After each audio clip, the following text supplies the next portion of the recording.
Ekzekutohet në një atentat mafioz në rrugën Qafkashar Rinas Gilmando Dani, i njohur ndryshe edhe si krau i djathti Emiliano Shullazit. Gjatë atentatit mbeti i plagosur edhe një person tjetër, i cili udhëtonte me të në makinë.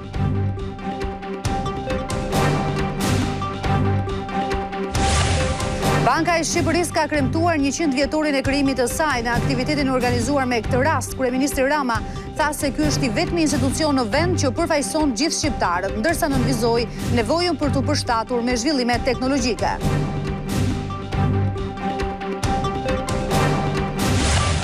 Numri i lindjeve në Shqipëri vijon të kurret me ritme të shpejta, teksa këtë vit kanë rënë me afro 9% krahasuar me të njëjtën periudhë të një viti më parë.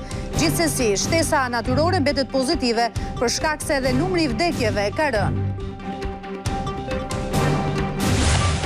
Prokuroria themelore në Mitrovic ka urdhëruar ndërprerjen e procesit të numërimit të flet votimeve të balotazhit të së dielës. Prokuroria thotë se ka pretendime për manipulim, pasi disa flet votimi kanë numra serie të ndryshme.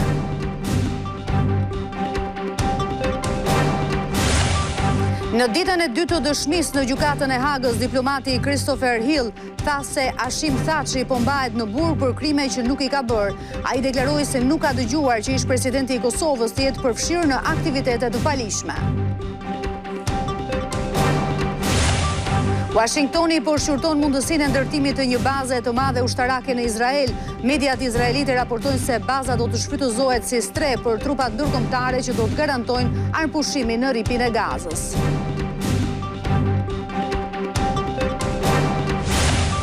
Kombëtarja shqiptare e futbollit është kompletuar dhe prej 2 ditësh vijon stërvitje në Barcelonë. Sulmuesi Indri Tuci thotë se skuadra po përgatitet maksimalisht dhe me Andorrën do të kërkojë me patjetër 3 pikët. Ndeshja transmetohet në televizionin Klan.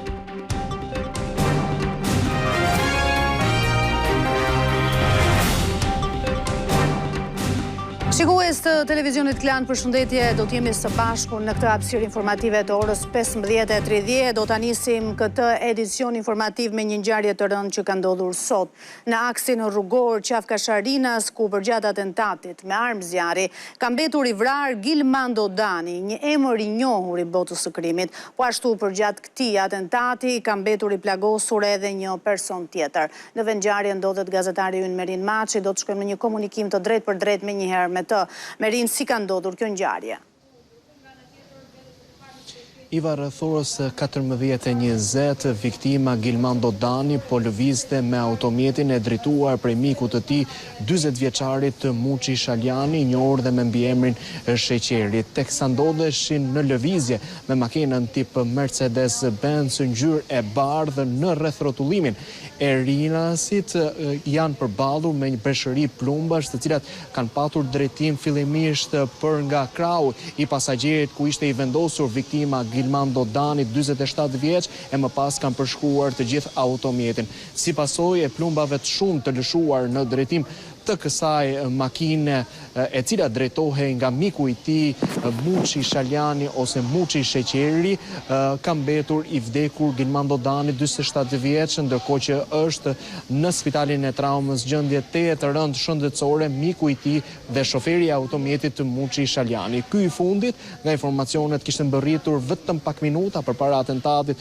në aeroportin e Rinasit për të pritur mikun e tij Gilmando Dani, i cili ka mbërritur në Shqipëri ditën e sotme nga Barcelona përmes aeroportit të Rinasit dhe sapo janë nisur vetëm pak metra larg daljes së aeroportit në rrethrotullimin e Rinasit. Ato janë përballur me breshërinë e plumbave, ku përpasoj ka lënë të vdekur 47 vjeçarin Gilmando Dani dhe të plagosur Muçi Shaljanin, aktualisht në spitalin e traumës në gjendje të rënduar shëndetësore.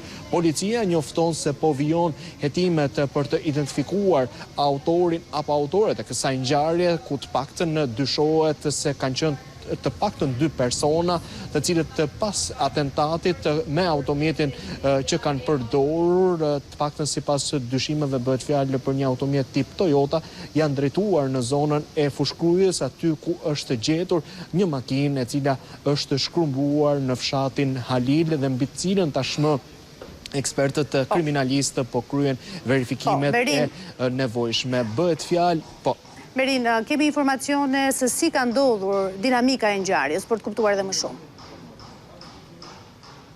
Gjithçka ka qenë e beftë me autorët të cilët kanë hapur zjarr sapo Gilmando Dani, i cili kishte mbërritur vetëm pak minuta më parë në Shqipëri përmes aeroportit të Rinasit, pasi nga informacionet ka qenë në Spanjë dhe në qytetin e Barcelonës, ka mbërritur në aeroportin e Rinasit ku është pritur nga miku i tij Muçi Shaljani dhe me automjetin që ky i fundit drejtonte janë nisur në drejtim të Tiranës, por në rrethin e Rinasit ato kanë rënë pre e një atentati ku breshëri plumbash është lëshuar në drejtim të tyre. Për pasojë ka humbur jetën 47 vjeçari, ndërkohë që ka mbetur i plagosur miku i tij. Gilmando Dani është një emër i njohur për policinë dhe për drejtsinë shqiptare, i jetuar për një seri ngjarjesh të rënda kriminale, ndërkohë që është evidentuar si pjesë e grupit të fortit Emiliano Shullazi, aktualisht në burg, ndërkohë që Gilmando Dani, nga ajo se çfarë mësohet, kishte lënë qelit e burgut vetëm në muajin tetor të këtij viti. Aktualisht hetuesit janë përshëndruar pikërisht tek e shkuara e 47 vjeçarit Gilmando Dani për të parë pistat e hetimit, por edhe për të shkuar tek të dhënat të cilat mund të çojnë në identifikimin e personave që ndërmorën këtë akt të rëndë duke sjellë vdekjen e Gilmando Danit dhe plagosjen e miku të tij Muçi Shaljani, i njohur si Muçi Sheqeri. Të paktën deri më tani hetuesit janë ende në vendngjarje me automjetin ku udhtonte viktima dhe i plagosuri, i cili ende është duke u nështruar ekspertizës kriminalistike, ndërkohë që hetuesit dhe agjentë kriminalistikës po merren me grumbullimin e pamjeve të shumta filmike në zonë, pasi duhet thënë se është një zonë e përshkuar nga kamerat e sigurisë, kjo edhe për shkak të afërsisë me aeroportin e Rinasit, por edhe për shkak të një numri të konsiderueshëm biznesesh që ndodhen në këtë rrugë dhe pranë rreth rrotullimit të Rinasit, ku regjistruan ngjarja e rëndë dhe ku përpasoi humbi jetën Gilmando Dani, 47 vjeç, dhe mbeti i plagosur Muçi Shaljani ose Muçi Sheqeri, i cili drejtonte makinën me të cilën udhtonte viktima si pasagjer. Merim, për t'ju rikthyer edhe një herë autorëve, kemi informacione deri më tani se ku mund të jenë drejtuar ata? Të paktën hetuesit që në momentet e para kanë patur të dhëna se lëvizja e tyre ka qenë në drejtim të zonës fushkrues dhe njoftimi që kanë marrë vetëm pak minuta më parë se makina e dyshuar e atentatorëve ndodhej duke u djegur pikërisht në fshatin Halil të fushkrues, ka përshëndruar ato në këtë zonë ku po kryen kontrole dhe ku po kryen verifikime sa i takon rrugës së përshkruar prej tyre për tu larguar. Zona ku është kryer atentati, pra rreth rrotullimi i Rinasit, është një zonë e mbipopulluar, qoftë nga automjetet por dhe nga qytetarët, por është edhe një zonë e cila jep shumë akses sa i takon lëvizjes dhe të jep disa opsione për tu larguar, qoftë në drejtim të zonës fushkrues, qoftë në drejtim të qytetit të Kamzës, por edhe ardhjen për në Tiranë, çka në këtë rast ka qenë në favor të atentatorëve që me sa duket kanë qenë të mirë organizuar dhe kanë mirë menduar çdo veprim apo çdo veprim si para, por dhe pas ngjarjes së rëndë. Qartë Merin, të falenderoj për të gjitha informacionet që përcollen në studio, ndërkohë ne do të ndryshojmë tërësisht natyrën e informacioneve tona, teksa mori pjesë në aktivitetin për 100 vjetorin e krimit të Bankës së Shqipërisë. Kryeministri Edi Rama tha se ky është i vetmi institucion në vend që përfaqëson të gjithë shqiptarët. Në fjalën e tij, ai nënvizoi se Banka e Shqipërisë do të duhet që të përqafojë me kurajo edhe risitë që vijnë prej zhvillimeve teknologjike. E themeluar në 1925, Banka e Shqipërisë feston këtë vit 100 vjetorin e saj.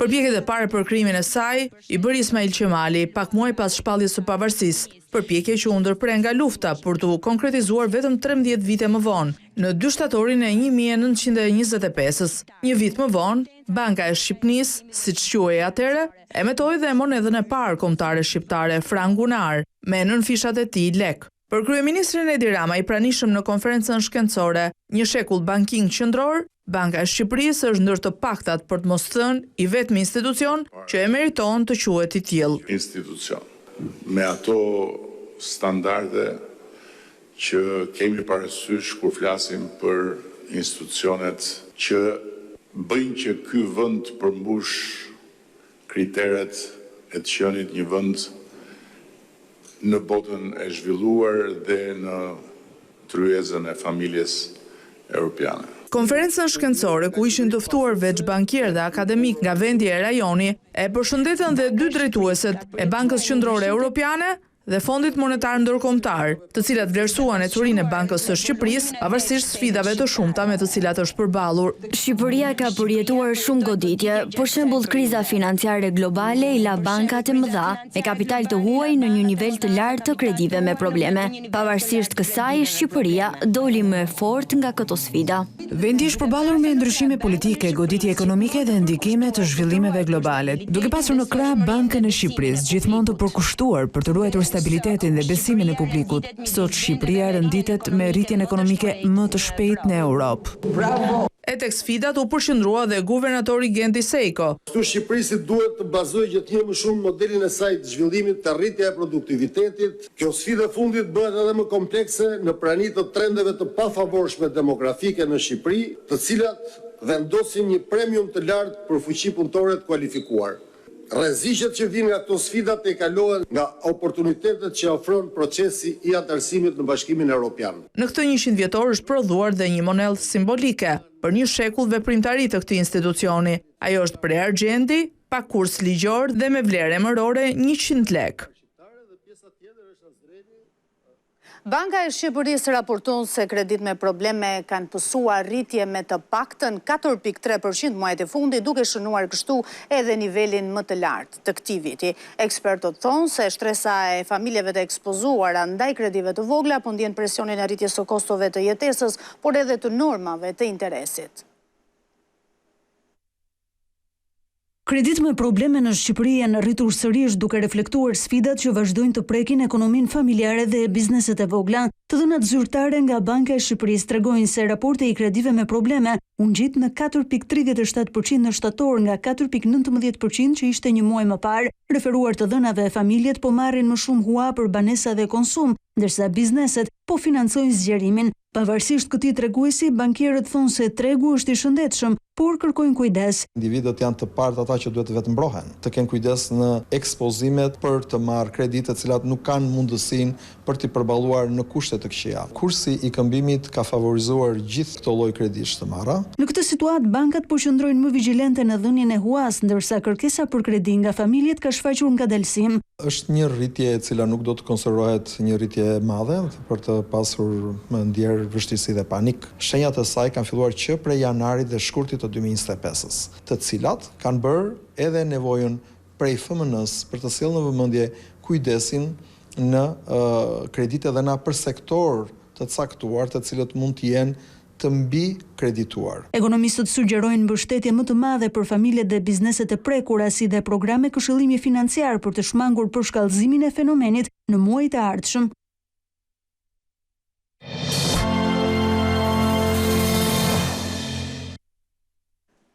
Është konstituar sot Komisioni i Posaçëm i reformës territoriale. Në mbledhjen e parë nuk ishin përfaqësuesit e Partisë Demokratike. Komisioni i Posaçëm për reformën territoriale u konstitua këtë të martë.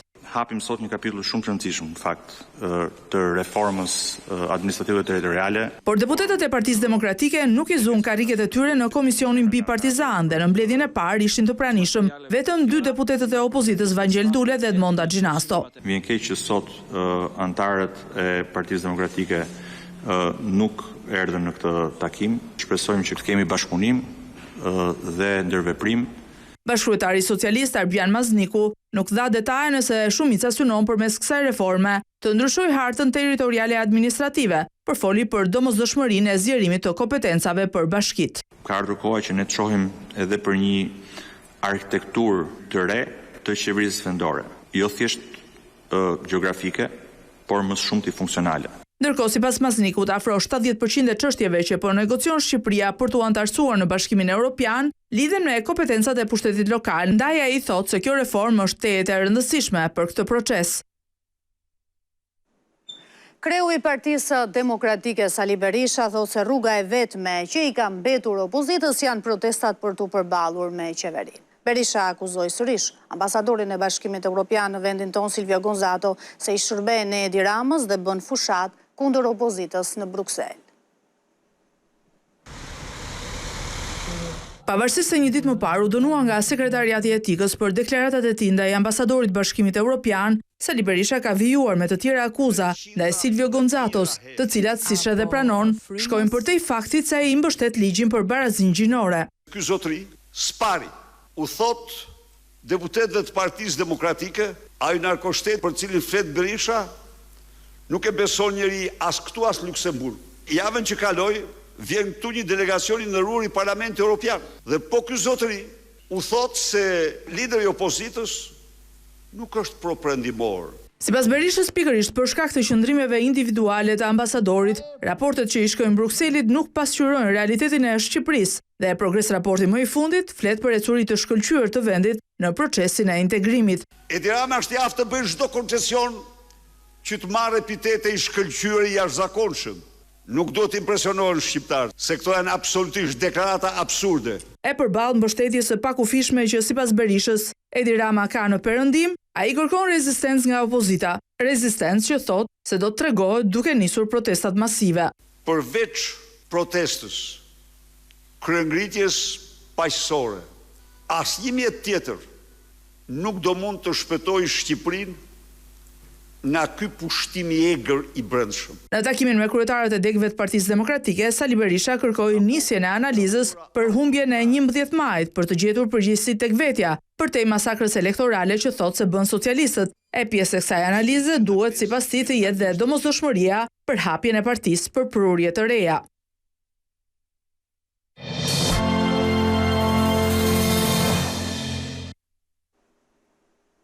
Guardia di Finanza ka publikuar të dhënat e monitorimit nga ajri për kultivimin e kanabisit. Në vendin tonë, autoritetet italiane bëjnë të ditur se trafikantët kanë preferuar më shumë veriu në vendin, ndërsa këtë vit kanë zgjedhur që bimët narkotike t'i mbjellin në zona të thella.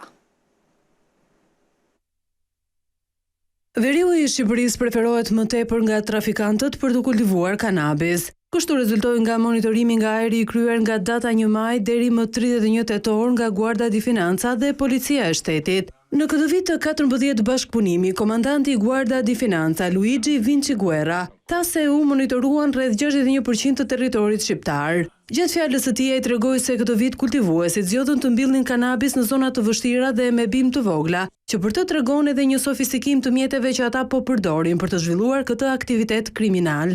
Duke analizuar rezultatet e veprimtarisë gjatë vitit 2025 kanë qenë 107.000 bimë. Kemi kaluar në 1.003 zona. Ka një ritëm në rritje sepse janë preferuar bimë më të vogla dhe më të vështira, dhe kjo flet për mjete më të mira të përdorura. Nga analiza e të dhënave mund të themi që edhe këtë vit preferohet të mbillet në zona më të vështira, të vendosura kryesisht në veri të Shqipërisë. Ka një rënje të bimëve të shkatëruara në krahasim me vitin e kaluar. Duhet theksuar se trafikantët shkojnë në zona më të vështira për t'u identifikuar. Në konferencë u evidentua se Shkodra mbetet qyteti me riskun më të lartë të kultivimit të kanabisit, ku në këtë 10 mujor janë asgjësuar 100.000 bimë. Edhe përfaqësuesit e mediave kanë shprehur rezervat e tyre lidhur me risit që sjell projekt kodi i ri penal. Ata kërkuan rishikimin e neneve që trajtojnë veprat penale të fyerjes, shpifjes dhe publikimit të materialeve sekrete. Ne jemi plotësisht vetëdijshëm. Ministria e Drejtësisë zhvilloi këtë të martë tryezën për konsultimin publik të draftit të kodit të ri penal për nenet që prekin punën e gazetarëve dhe lirinë e medias. Diskutimi ushtri mbi nenet e fyerjes, shpifjes, lirisë së medias, publikimit të materialeve sekrete, ndikimit mbi gjyqësor apo edhe fyerjet ndaj zyrtarëve publik. Drejtuesja e Autoritetit të Mediave Audiovizive, Armela Krasniqi, kërkoi rishikim të këtyre neneve në mënyrë që puna e gazetarëve të mos cënohet. Gjykojmë se çdo kritik politike, satir, karikatura apo artikull investigativ mund të interpretohet si përdhosje ose përbuzje e institucioneve. Gazetarit rrezikojnë dëshkim penal për forma të ligjshme të kritikës demokratike. Ata rrezikojnë të vetë censurohen për të shmangur interpretime penale të përdhosjes të cituar në këtë nen, pranë neni 235. Neni i ndikimit në gjyqësor për Krasniqin është i paqartë. Në termin ndikim mund të përfshihen dhe merren në gjykim edhe komentet kritike publike, diskutimet, debatet për gjyqësorin, të të cilat ndodhin shpesh nëpër media. Pa rrezikon që një temë e caktuar emisioni me temë gjykatat të hyjë në parashikimet e këtij neni. Për Mark Markun, dekanin e Fakultetit të Historisë dhe Filologjisë, publikimi ose jo i të dhënave sekrete nga gazetari është problem etik dhe duhet të vetrregullohet. Janë disa çështje që lidhen me sekretin që duhet të konsiderohen si probleme etike që i përkasin vetrregullimit. Është një parim që aty ku norma e vetrregullimit bëhet rregullim ligjor, jemi në sistem censure. Marku ushtoi se media nuk ka si të ndikojë në gjyqësor dhe në pavarësinë e tij. Nëse dikush është i pavarur dhe do të jetë i pavarur, nuk e humb pavarësinë nga asnjë formë presioni apo ndikimi. Pavarësia nuk është koncept që lidhet me të tjerët, por që lidhet me raportin që ti ke me detyrën. Ministri i Drejtësisë Besfort Lamallari tha se produkti përfundimtar do të reflektojë qëndrimet e mbajtura dhe do të jetë shumatorja e të gjithë mendimeve të shprehura.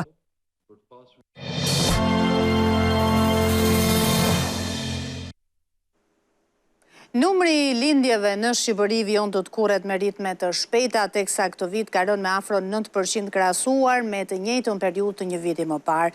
Gjithsesi, shtesa natyrore mbetet pozitive për shkak edhe se numri i vdekjeve ka rënë. Lindjet në Shqipëri vijojnë të ulen me ritme të shpejta. Sipas Instat, numri i lindjeve për 3 mujorin e tretë të këtij viti është 6408, duke shënuar një rënje me 1.2% krahasuar me 3 mujorin e tretë të vitit 2024. Në 9 muajt e parë të këtij viti, në vendin tonë janë regjistruar 16052 foshnje, nga 17558 foshnje që janë regjistruar në të njëjtën periudhë të një viti më parë. Edhe pse shtesa natyrore në 3 muajt e fundit të këtij viti ngelet pozitive, për shkak të uljes së numrit të vdekjeve, lindjet në vendin tonë vijojnë të kurrën. Në 3 mujorin e tretë 2025, 3 qarqe të vendit regjistrojnë rritje të numrit të lindjeve, ndërsa 9 qarqe të tjera shënojnë ulje, në krahasim me 3 mujorin e tretë të vitit 2024. Qarku i Tiranës paraqitet me numrin më të lartë të lindjeve, duke regjistruar 2509 lindje, ndërsa qarku i Gjirokastër paraqitet me numrin më të ulët me 81 lindje. Ulja e numrit të lindjeve po sjell një popullsi më të plakur dhe më pak të rinj për tregun e punës. Për këtë arsye po diskutohet rishikimi i mbështetjes për çiftet e reja dhe bonusin e bebes për të krijuar më shumë mbështetje ekonomike. Sipas specialistëve, duhet të ndiqet politika europiane për mbështetjen financiare të fëmijëve deri në moshën 18 vjeçare.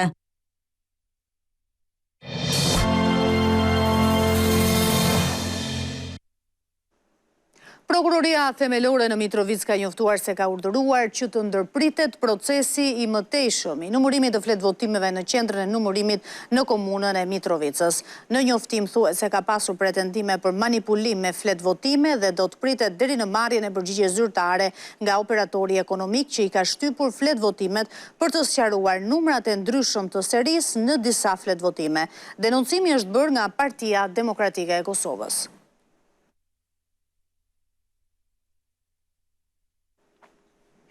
Në ditën e dytë të dëshmisë para gjykatës së Hagës, diplomati amerikan Christopher Hill tha se Hashim Thaçi po mbahet në paraburgim për krime që nuk i ka bërë. Ai deklaroi se nuk ka dëgjuar që ish-presidenti i Kosovës të jetë i përfshirë në aktivitete të palishme.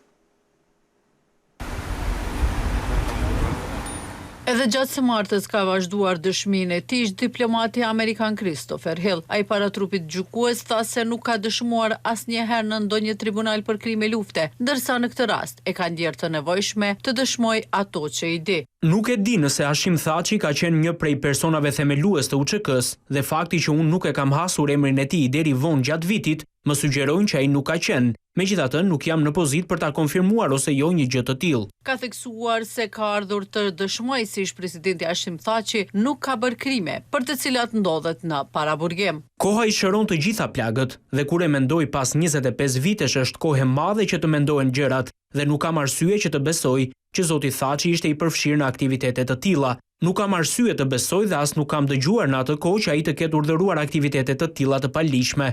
Dhe siç e kuptoj unë, ai është mbajtur i paraburgosur për një kohë të caktuar lidhur me këtë çështje.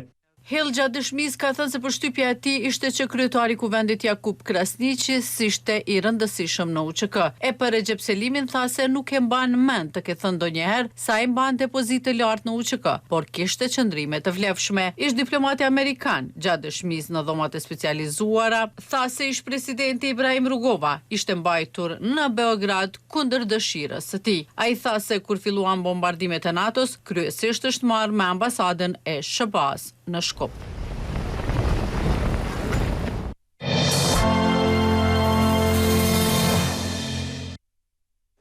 Eci më tej me zhvillimet nga bota, Washingtoni përshqyrton mundësinë e ndërtimit të një baze të madhe ushtarake në Izrael. Baza do të shfrytëzohet si strep për trupat ndërkombëtare që do të garantojë ashpushimin në rripin e Gazës.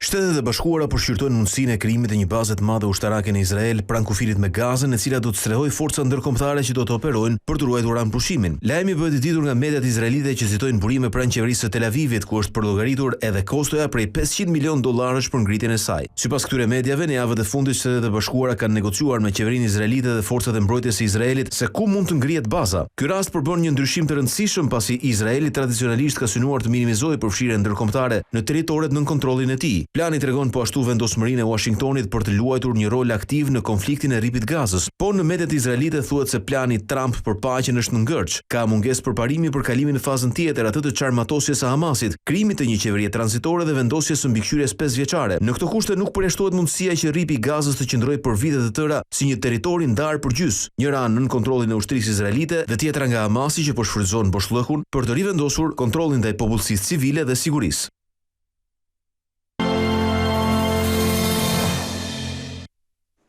Dhe së fundmi me kultur, krimi përballë drejtësisë, kompromisi përballë idealit dhe morali përballë të pamoralshmes janë disa nga narrativat që trajton filmi The Spark me regji dhe skenal të Erald Soilit.